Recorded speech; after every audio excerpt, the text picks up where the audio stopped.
இன்னைக்கு சாயங்காலம் நான் செய்ய போகிறேன். நைட்டுக்கு சப்பாத்திக்கு குழம்பு, காளான் க்ளீன் பண்ணி வச்சுருக்கு, காளான், அப்புறம் இஞ்சி பூண்டு வெங்காயம் கறிவேப்பிலை தக்காளி அரைச்சி வச்சுருக்கு. அதுக்குள்ள மசாலா மஞ்சத்தூள், மிளகாத்தூள், தனியாத்தூள், கரம் மசாலா, சிக்கன் மசாலா, இவ்வளோதான் நான் போட வேண்டியதில்லை. இதில் நான் கடாயில் எண்ணெய் ஊற்றிக்கலாம்.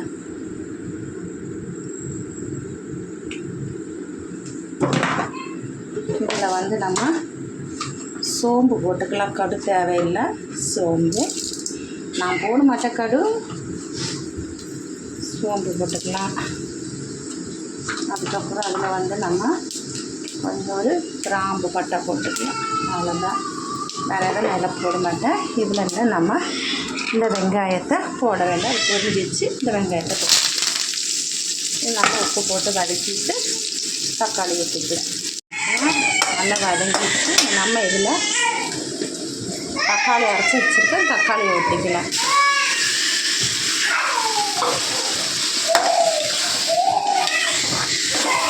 தக்காளி நல்லா கொதித்து நல்லா அதை வற்றி எண்ணெய் வெளியில் வர நேரத்தில் நம்ம மசாலா போட்டுக்கலாம்.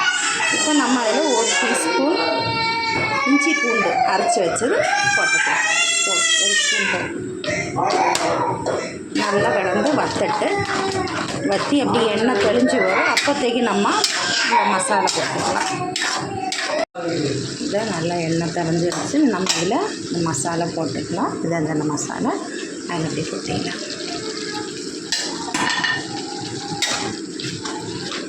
நம்ம இந்த காளான் எடுத்து இது கூட போட்டு கொஞ்சம் நேரம் மூடி வச்சிடலாம்.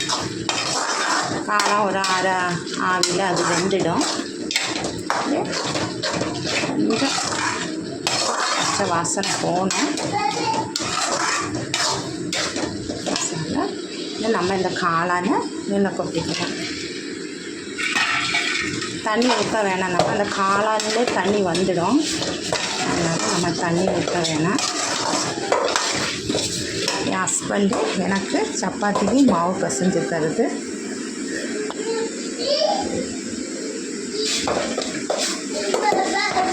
சப்பாத்திக்கு நைட்டு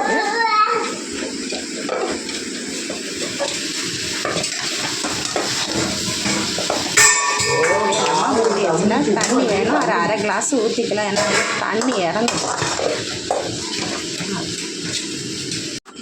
ஃப்ரெண்ட்ஸுங்க, இன்றைக்கி நான் சப்பாத்தி இது கோதுமை மாவில் பரோட்டா செய்கிறேன்.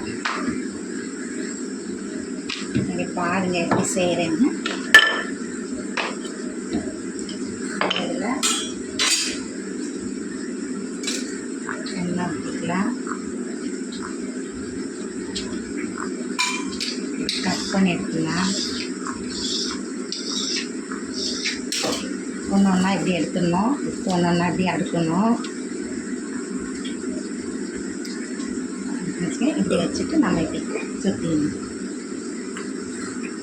அவ்வளோதான். சுற்றிட்டு பார்த்திக்கலாம். மாவு முக்க தேவையில்லை.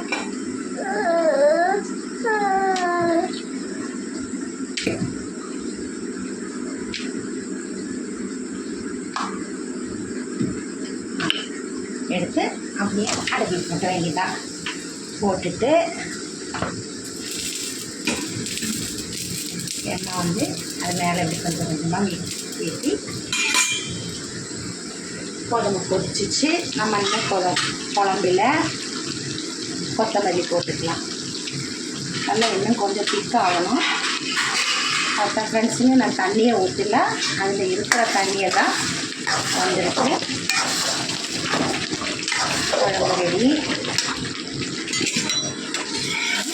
திருப்பி போட்டுக்கலாம்.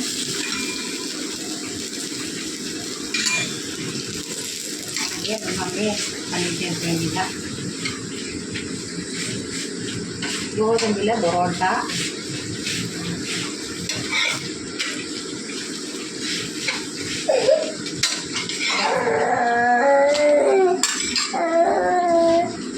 ஃப்ரெண்ட்ஸ், இதை நான் தட்டிடுறேன்.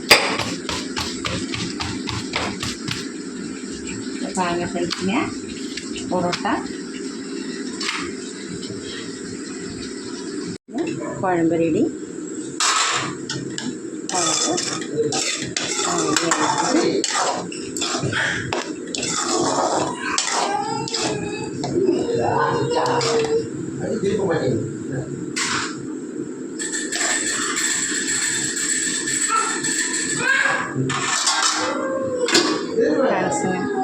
இதுதான் இன்றைக்கி எங்கள் வீட்டு நைட்டு டின்னரு.